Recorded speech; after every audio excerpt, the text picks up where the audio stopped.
Hi, everybody. My name is Jason. I'm Caden. I'm Jaden. I'm Eli. And we are the YAHOSHUA and the Torah channel. And we thank you guys very, very much for hanging out with us. We thank you for being a part of our family. We are the family who lives out in the middle of a jungle, far away from absolutely everybody, which is why it is nice that we can have you guys pull up a chair to our table and we can all sit and hang out and we can discuss the word of our Creator and we can just chill and talk about life, talk about incidents, talk about the world that Hasatan dominates and that we are trying to tread through, that we're trying to figure out. Now, Hasatan can't completely dominate people that are under Torah. And if you are under Torah, that means you are keeping the first 5 books of scriptures: Genesis, Exodus, Leviticus, Numbers, Deuteronomy. Now, that's only the first half of this entire part, because when you keep Torah, that leads us to our Messiah. And our Messiah, his name is YAHOSHUA. There were no J's in Hebrew. And so Messiah YAHOSHUA kept the laws, statutes, and commandments that his father gave him. And he tells us we should keep those laws. He says, if you love me, keep my commandments. And it is by our Messiah and by the Torah that we have hope for salvation. It is a two-way street. But without the Torah, we will not find our Messiah. And without our Messiah, we will not find the proper way of the Torah. It takes two different ways. It takes two of us, two separate things for salvation in this world that we are living. Now, anyone have anything to follow up on any of that? Anything? It's quiet. I think so. The Torah. Is the Torah? You guys be followed. Do you like the Torah? Does anybody not like the Torah at this table? You'd be killed if you said yes. Yeah, the Torah is great. The Torah is a great thing. There's nothing wrong with it. It's nothing that's too hard. And then, the hardest thing is maybe trying to find the right calendar to follow the feasts on. But everything else is really simple. It's like, don't drink blood. Like if you're drinking blood, you have a problem. But I have a hard time with the women's cycling command, because it is very hard, since I didn't build your mother a house that she can go dwell in for 7 days. We end up unfortunately breaking commandments every cycle system. Because I can't kick her to the couch. That just wouldn't be very nice, number one. And I just got the laser eyes from Mystical. She's gonna kick me to the couch. Yeah, she should absolutely kick me to the couch as she's sitting over there slaving away, making breakfast for everybody, like an awesome, amazing spouse that she is. All right, anyone have any jokes? If you don't have a joke, you're going down the well. Guess I'm down the well. Well, okay, Cade's down the well. Eli, you down the well? No. What do you got? What's white, black, and red? White, black, and red. A zebra with a sunburn? Yeah. Is that it? Yeah. Oh. And it's actually, the joke is what's red and black, what is black and white, and I think red all over, something like that, I think is what it was. I heard that one a long time ago. Hey, that's good. I got that one. All right. Thanks, Eli. Jade, do you have one? I can get it. Let's do it. What does a tick and the Eiffel Tower have in common? What is a tick? A tick. Like a little bug? blood-sucking tick, yeah. And the Eiffel Tower have in common. Yep. Ooh, anyone? Let's try this one. What does a tick and an Eiffel Tower? They're both real high. They're not real high. That doesn't make any sense, but the Eiffel Tower's really tall. Anyone else work this joke out? I'm trying to think. I don't like. Eiffel Tower French. I don't know. They're both parasites. Parasites, nice, gotcha. All right, well, my wife told me to stop impersonating a flamingo. That's when I put my foot down. And the other day, I went out and I tried to find some camo pants. I couldn't find anything. And I don't know how many times I've failed math class. I've lost count. That's it. That's my joke for the day. Very good. Very good. We're trying to keep them squeaky clean, squeaky funny. And so, yeah, that's us. That's our humor. It's pretty dry, right, Eli?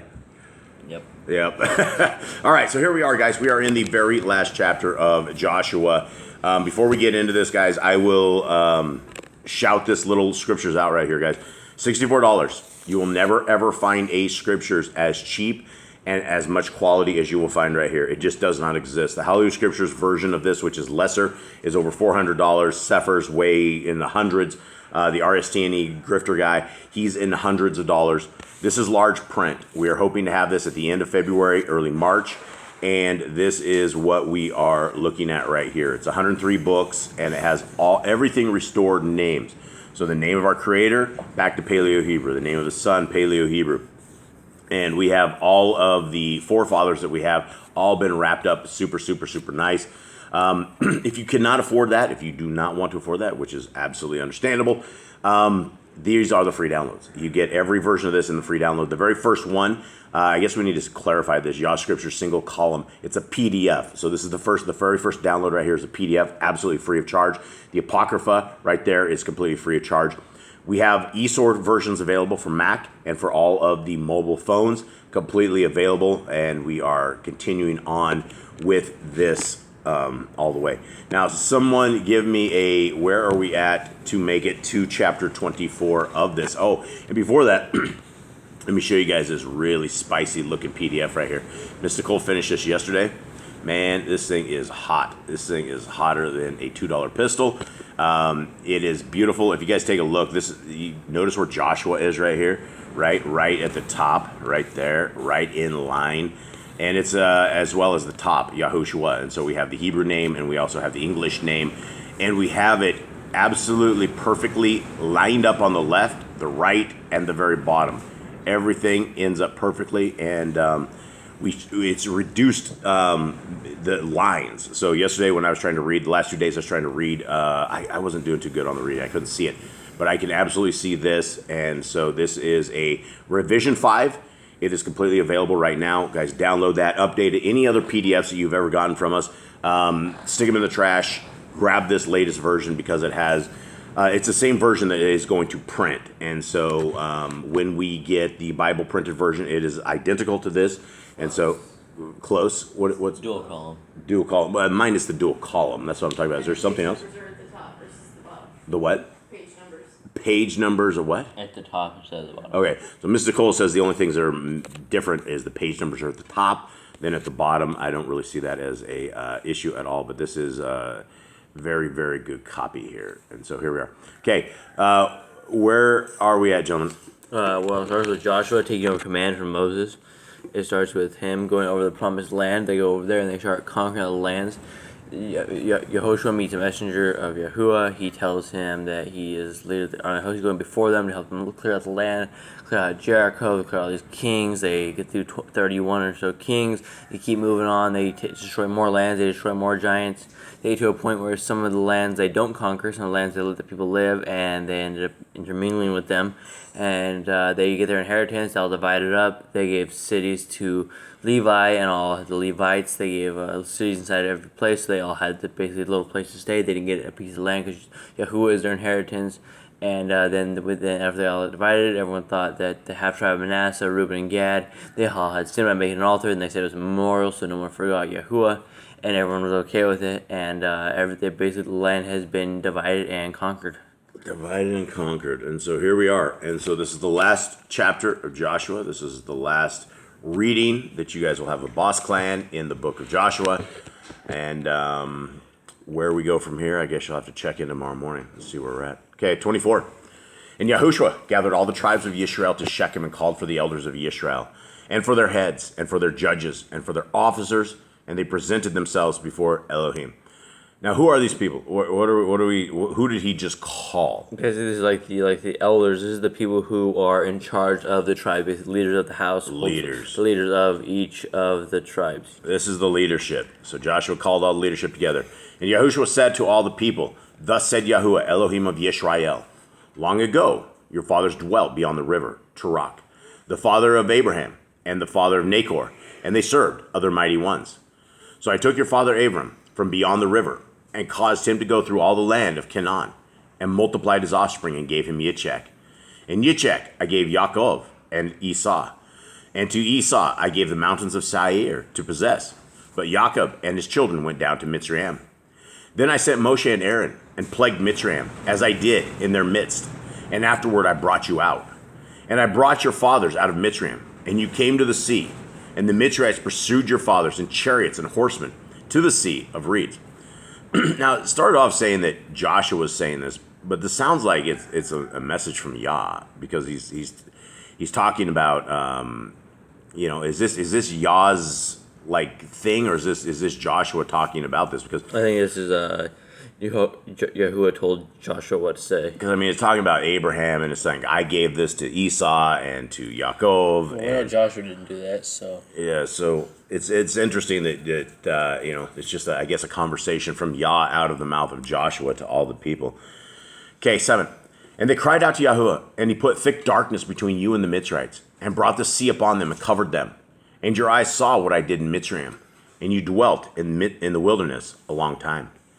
And I brought you into the land of the Amorites, who dwelt beyond the Ardean, and they fought with you.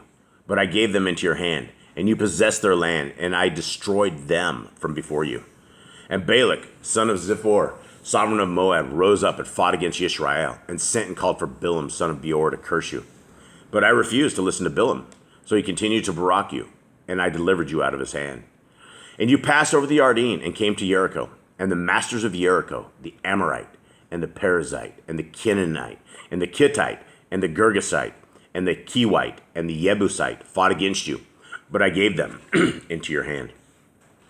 And I sent the hornet before you, which drove them out before you, and the 2 sovereigns of the Amorites, but not with your sword or with your bow. And I gave you a land for which you did not labor, and cities which you did not build. And you dwell in them. You eat of the vineyards and olive trees which you did not plant. And now, revere Yahuwah. Serve him in perfection and truth. And put away the mighty ones which your fathers served beyond the river and in the Mitzrayim. And serve Yahuwah. Okay, what does it mean to serve Yahuwah in perfection and truth? What can we? It means to obey the Torah, put away all idols, have no other Elohim or gods, nothing else you worship, just Yahuwah and His Torah only.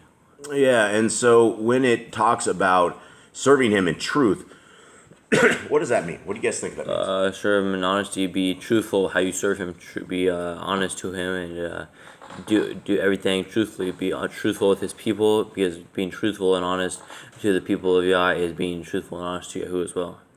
Yeah, the end of this verse, it's one of these things that in English we have certain ending points that we have on all sentences. We have periods, you have question marks. This particular one is an exclamation point, and an exclamation point is when you read it, when you're supposed to read it, you're supposed to read it with excitement. Like, this is a big thing right here. The last thing is, and serve Yahuwah, right? The whole thing ends right there, serving Yahuwah. Now, how do we not serve Yahuwah? What does that look like? Breaking His Torah by not living according to the Torah. Yeah, so Worshipping other idols, mighty ones, doing as the rest so of the if we world have a Christmas tree in our house, are we serving Yahuwah? No, that's as the nations do. It's paganism. That's Satanism. If we have a Christmas ham and we're taking this swine that Leviticus 11 clearly tells us not to eat. Well, they're breaking multiple commands there. You're basically celebrating Christmas. Your Christmas hams, you're doing as the nations do. You're doing their pagan festivals. You're having worshiping other idols. Then you also have the ham, so there's unclean, you're not supposed to eat. So there are multiple commands being broken. That is completely not serving Yahuwah. Well, this is what the Christians will tell you. Well, I am serving. This is my point. I'm serving Yahuwah. I'm celebrating the birth of Jesus. That's what they will tell you. But it's very clear that when we are doing things of this nature, it is completely out of covenant. To be in covenant with our Creator means that we put all of this worldly garbage behind us. We don't celebrate all these pagan holidays. We don't eat unclean food. We don't have other Elohim. We don't have any of that. We must serve Yahuwah in all of this. And it ends with that big old exclamation point. In the computer world, we call that a bang. When you end something in there and somebody's like an exclamation point, that's a bang, right? That's complete computer garbo when we talk about that. So and that it's a big thing. It's a bang. It's exciting. It's supposed to be something that is it changes things. And we are told right there, serve Yahuwah. Serving Yahuwah isn't what most people think it is. 15. And if it seems evil in your eyes to serve Yahuwah, choose for yourself this day whom you are going to serve, whether the mighty ones which your fathers served that were beyond the river, or the mighty ones of the Amorites, in whose land you dwell. But I and my house, we serve Yahuwah. This is a huge thing. The Christians will quote this out there all the time. It's one of those things that are like, but for me and my house, we serve the Lord. And they will simply say that as they're eating bacon in the morning, right? As they are worshiping on the wrong day, as they've taken the laws of our Creator, nailed them to the cross, throw them in the dumpster, and had them sent away as far away from them as they could possibly do. So here we are again. Joshua is making the statement, but I and my house, we serve Yahuwah. And as bold as that may sound, you're not going to have real people out there that are yelling this, right? You have all the Christians, and they're like, oh, we serve God, we have our God, we have Jesus, and but yet it is out of covenant, right? They don't even have the Creator's name right, they don't have the Son's name right, and they don't have their ways right. And even if they didn't have the name of our Creator right, if they only knew as God and they only knew the Son as Jesus, if they were keeping commandments, they would still be in covenant.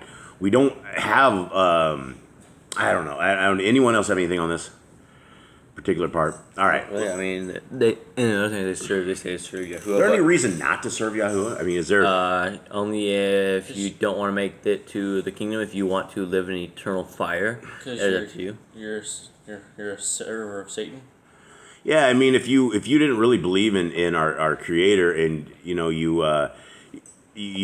jump to the ways of this world, and that's the thing that all of these guys, you can see.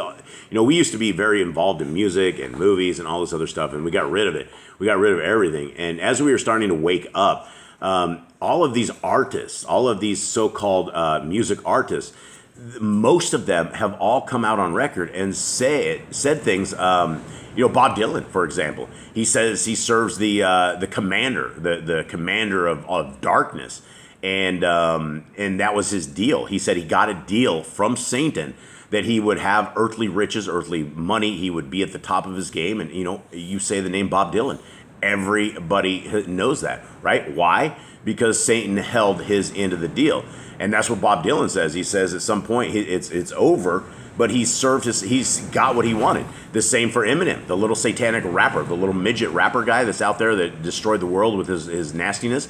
That little dude, it's clearly in many, many videos, says he serves Satan, that demons got him, that he is in control of it. Same for Dr. Dre, all of those people. Tupac says it as well. Every single one that you have, that these music artists, you do not make it in Hollywood, you do not make it in the music industry, you do not make it on the world scene unless you are sold out.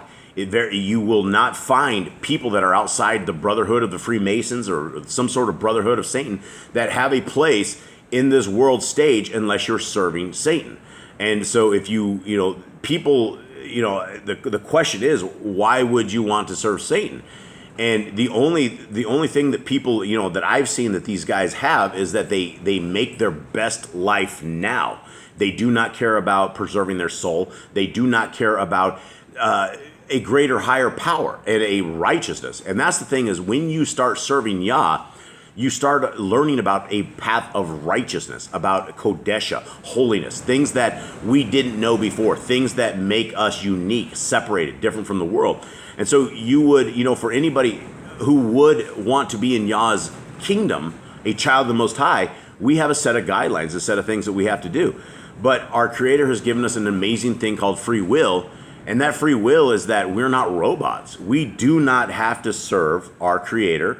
We can simply serve Hasatan. Many, many people do it. Many people do it by their own choice, by their own saying it. And so I think that's it. Anyone else have anything on that? No. All right, let's go. 60. And the people answered and said, far be it from us to forsake Yahuwah, to serve other mighty ones, right? They're all on this. They just had Joshua's like, for me and my house, we will serve Yahuwah. And these people are like, yes, here we are. We have this. Let's do it. And right? They're not going to serve other mighty ones. For Yahuwah our Elohim is he who has brought us and our fathers up out of the land of Mitzrayim, from the house of bondage, who did those great signs before our eyes, and has guarded us in all the way that we went, and among all the people through whom we passed. And Yahuwah drove out from before us all the people, even the Amorites who dwelt in the land. We too serve Yahuwah, for he is our Elohim. Now these are all for people that do not know scriptures. These are all very short-lived words. These are words by very short-sighted people who do not pass this down to their kids, who do not continue in the ways of Yah. Everything they're saying here is complete garbage. They do not mean it. 19. Then Yahushua said to the people, "You are not able to serve Yahuwah, for he is a Kodesh Elohim, a jealous El is he. He does not bear with your transgression and with your sins." That sounded weird, didn't it? That you cannot serve that? He's not. Yeah, anyone? Did you catch it? It sounded weird to me. No, it's not normal. All right. So anyway, Yahushua just said, "You are not able to serve Yahuwah, for he is a Kodesh." And for those who do not know what Kodesh is, that means holy. He's Elohim. A jealous El is he. He does not bear with your transgression and with your sins. That's just a very, very stark warning, right? Like, he does not mess around. You can't lean to the left. You can't lean to the right. It's a straight path. And if we go to the left or we go to the right, we all know that there is an axe laid to the tree of every tree that produces bad fruit. And so we need to be those people that produce good fruit. And Joshua knows these guys are a bunch of sinners. He's seen it with him when he was walking with Moses. Yeah. When he was by himself. I'm sure they were pretty like that as well. Like, oh, we're going to die every time. He saw it all. He probably heard Moshe grumbling about things that nobody else ever heard and even saw. him, he probably had to deal with a lot of it too while he was leading them. He's probably like, wow, no wonder Moses was crazy. Yep. Okay. If you forsake Yahuwah and shall serve mighty ones of a stranger, then he shall turn back and do you evil and consume you after he has been good to you. And the people said to Yahushua, "No, but we will serve Yahuwah." Then Yahushua said to the people, "You are witnesses against yourselves that you have chosen Yahuwah for yourselves to serve him." And they said, "Witnesses!" And there's that bang again. There's that exclamation point. Everybody's real excited when they're saying this. 23. And now, put away the mighty ones of the stranger which are in your midst, and incline your heart to Yahuwah Elohim of Yisrael. All right, this is interesting. We didn't know of any mighty ones that these guys had in their midst, right? And it talks specifically of the mighty ones of the stranger which are in your midst. Do you think at this point that these guys they picked up these mighty ones and they had them amongst them? Or what's he talking about? I think it's the people they didn't kill. I think it's the people that were sitting around, the people like the Jebusites and some of the Canaanites they didn't kill. They all have these giant mighty ones, all have these crazy things, and they're all getting like messed up because like right after this chapter, Judges, they're already into captivity. They're already going back into captivity for worshiping other mighty ones. Yeah, all right. 24. And the people said to Yahushua, "Yahuwah our Elohim we serve, and his voice we obey." And Yahushua made a covenant with the people that day, and laid on them a law and a right ruling in Shechem. Then Yahushua wrote these words in the book of the Torah of Elohim. And he took a large stone and put it up under the oak that was by the mikdash of Yahuwah. And Yahushua said to all the people, "See, this stone is a witness to us, for it has heard all the words of Yahuwah which he spoke to us. And it shall be a witness against you, lest you lie against your Elohim." Then Yahushua sent the people away, each to his own inheritance. And after these events it came to be that Yahushua, son of Nun, the servant of Yahuwah, died, 110 years old. And they buried him within the border of the inheritance of Timnath, Serach, which is in the mountains of Ephraim, on the north side of Mount Gaish. And Yisrael served Yahuwah all the days of Yahushua, and all the days of the elders who outlived Yahushua, who had known all the works of Yahuwah, which he had done in Yisrael. And the bones of Joseph, which the children of Yisrael had brought up out of Mitzrayim, they buried at Shechem, in the plot of ground which Jacob had bought from the sons of Camor, the father of Shechem, for 100 kesef, and which had become an inheritance of the children of Joseph. You guys can hear the wind. It's like rocking. This is like what it does all night long. If you guys can hear that, I don't know. Okay, last verse. And Eleazar, son of Aaron, died, and they buried him in a hill that belonged to Pinecas is how that's actually pronounced, his son, which was given to him in the hill country of Ephraim. All right, gentlemen, that is yet another book that Boss Clan has finished up. Anyone not take a guess the amount of books we've read? Wait, do you know? I don't know. Oh, okay. Let's take a guess. Over the years, I mean, you guys kind of grew up on YouTube. You guys remember? I mean, in fact, I think you did. I mean, I think it's been almost 4 years of consistency. Yeah, and so I mean, you guys were what? I mean, I think it was even before that we were doing YouTube stuff. Yeah, we were doing it, but it wasn't like every day though. I mean, for at least the last 5 years, 14, 15, I think you guys have been on YouTube. Or maybe more than that. I think even that. Because we did the Earth and Awesome thing that we got kicked off YouTube for. Yeah. That was when you guys were way younger than that. All right, so that was that. Well, anyone, we love you guys very, very much. We hope that you guys will seek to choose Yahuwah. Yahuwah is a wonderful Elohim. He's a wonderful creator. He's created you. He's created me. He's created the entire world. He's given us a system. He's given us a books that we can act as guidelines to our lives. He's given us a Messiah that's going to be our leader. And, it's up to us to choose whether we want Yah or whether we want this world. And the choice is before us all. Every single day we are able to pick this choice. And every single day we may not pass the test of Shaimaim qualified. A lot of times this is a learning breeding ground for trying to figure out what life is about and trying to get our resume right. We have 120 years is what our Creator has assigned for us to get this right, to figure this all out. And we hope that you guys are willing to seek the Creator where He's able to be found. Much love, everybody. We love y'all. See you again another time. Shalom. We're out.